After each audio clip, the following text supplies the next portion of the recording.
신명기 12장 1절에서 19절, 구약성경 281페이지입니다. 구약성경 281페이지, 신명기 12장 1절에서 19절, 우리 합독은 1절에서 4절 그리고 8절 한 절 말씀 읽습니다. 12장 1절입니다. 내 조상의 하나님 여호와께서 내게 주셔서 차지하게 하신 땅에서 너희가 평생에 지켜 행할 규례와 법도는 이러하니라. 너희가 쫓아낼 민족들이 그들의 신들을 섬기는 곳은 높은 산이든지 작은 산이든지 푸른 나무 아래든지 막론하고 그 모든 곳을 너희가 마땅히 파멸하며 그 제단을 헐며 주상을 깨뜨리며 아세라상을 불사르고 또 그 조각한 신상들을 찍어 그 이름을 그곳에서 멸하라. 너희의 하나님 여호와께는 너희가 그처럼 행하지 말고. 8절입니다. 우리가 오늘 여기에서는 각기 소견대로 하였거니와 너희가 거기에서는 그렇게 하지 말지니라. 아멘. 오늘 본문의 제목은 택하실 그곳에서, 택하실 그곳에서. 오늘 본문은 12장부터 26장까지 이 이스라엘 백성들이 약속의 땅 가나안에 들어가서 지켜야 할 규례와 법도에 대하여 상세하게 설명하고 있습니다. 그리고 먼저는 가나안 땅에 뿌리를 내리고 있는 우상 숭배의 문화와는 구별된 예배 규례와 법도를 가르치고 있는 그런 내용의 본문입니다. 오늘 이 본문을 통해 하나님께서 우리에게 주시는 첫 번째 교훈입니다. 하나님께서 다 하셨다. 하나님께서 다 하셨다라는 그런 교훈입니다. 1절 말씀 보시면 내 조상의 하나님 여호와께서 내게 주셔서 차지하게 하신 땅에서 너희가 평생에 지켜 행할 규례와 법도는 이러하니라. 여호와께서 내게 주셔서 차지하게 하신 땅, 무슨 땅입니까? 약속의 땅 가나안이지 않습니까? 여러분, 이 이스라엘 백성들이 거할 땅은 하나님이 거저 주시는 선물인 줄 믿으시기를 바랍니다. 여러분, 이 말은요, 이스라엘 백성들이 가나안 땅, 약속의 땅 가나안 땅을 얻기 위해 그들이 한 것이 없다, 그 말입니다.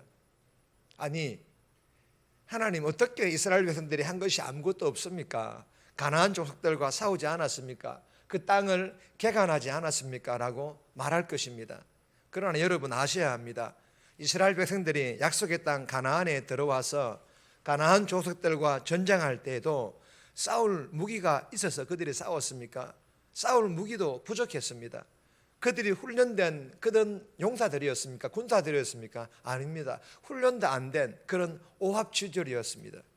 그들의 힘으로, 그들의 능력으로 그들이 가나안 족속 무리들과 싸워 이겼습니까? 아니라는 것입니다. 하나님께서 이스라엘 백성들과 함께 싸워 주셨기 때문에 이기게 된 줄 믿으시기를 바랍니다. 그러니 이스라엘 백성들이 약속의 땅 가나안을 얻기 위해 한 것이 아무것도 없다라는 것입니다.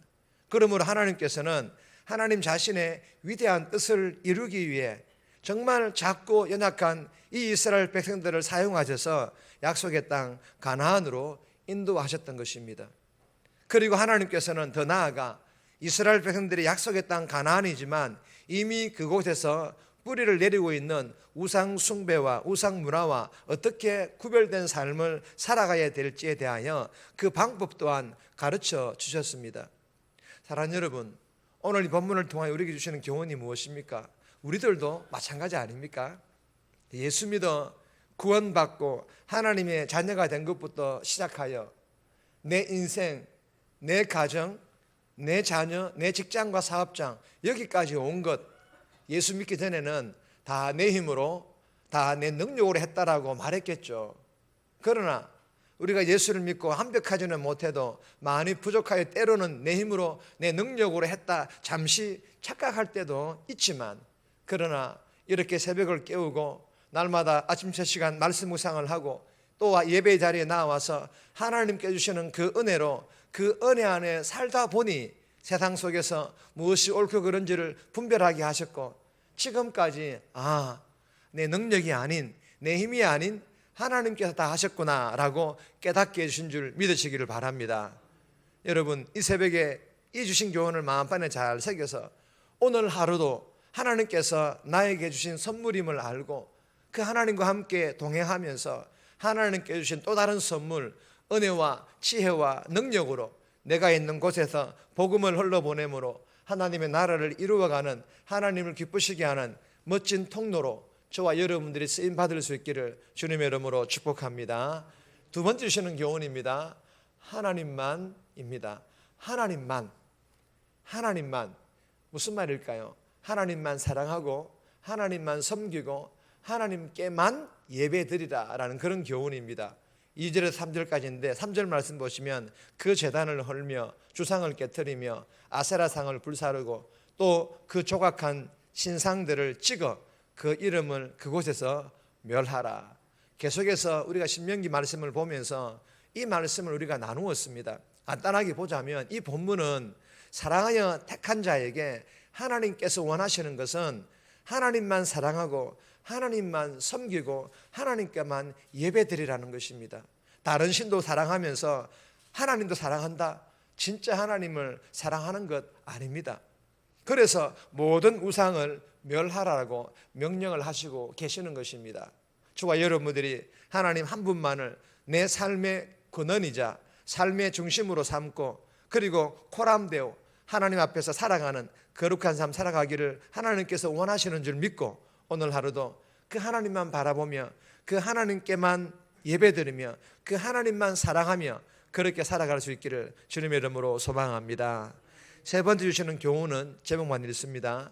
하나님의 간섭은 보호. 하나님의 간섭은 우리를 보호하기 위해서 간섭하시는 것입니다. 우리를 피곤하게 하고 우리에게 스트레스 주려고 우리의 삶을 간섭해서 우리의 삶을 인도해 가시는 분이 아니라 하나님의 간섭하시면 보호하심이라는 그런 교훈을 주시는 내용입니다. 4절에서 19절까지인데 개인적으로 꼭 묵상하시기를 바랍니다. 자, 네 번째 주시는 교훈입니다. 말씀을 따르는 것이 나의 소견을 버리는 것. 하나님 말씀을 따르는 것이 나의 소견을 버리는 것이라는 그런 교훈입니다. 4절 말씀과 8절 말씀인데 8절 말씀 보시면 우리가 오늘 여기에서는 각기 소견대로 하였거니와 너희가 거기에서는 그렇게 하지 말지니라. 여러분, 이 본문은 하나님의 말씀을 알지 못하여 자기 소견에 따라 생각하고 행했던 옛 삶의 습관을 버리라라는 그런 교훈입니다. 자기 소견대로 행하여, 여러분 우리가 사사기서에서 자주 등장하는 그런 말이지 않습니까? 그러다 어떻게 되었습니까? 하나님께서 역사하시지 않고 하나님께서 침묵하시자 이스라엘 민족 가운데 400년이라는 암흑기가 도래하지 않았습니까? 하나님께서는 저와 여러분들을 구원하시고 하나님 나라에 합당한 새로운 삶의 원리가 무엇인지를 말씀해 주신 줄 믿으시기를 바랍니다. 그러므로 저와 여러분들도 자기 소견대로가 아닌 하나님께서 주신 그 말씀대로 살아가는 삶이 마땅한 삶, 합당한 삶, 새로운 삶이라는 것입니다. 하나님께 주신 말씀대로 살아갈 때 하나님 나라를 경험하게 되고 하나님 나라를 세우며 하나님 나라를 확장할 수 있다는 것입니다. 하나님 말씀을 따르고 섬기는 것이 내 소견, 우리의 생각, 우리의 어떤 계획 이런 것들을 버리는 것입니다. 오늘 하루도 나의 소견, 즉 세상의 지식과 방법, 경륜이 아닌 이 새벽에 주신 말씀을 따르며 순종하는 삶을 통해 내가 있는 그곳에서 하나님의 나라를 이루어가는 복음의 선한 영향력을 흘러보내는 빛과 소금으로서의 삶을 살아가는 그런 성도다운 삶 저와 여러분들이 살아갈 수 있기를 주님의 이름으로 축복합니다.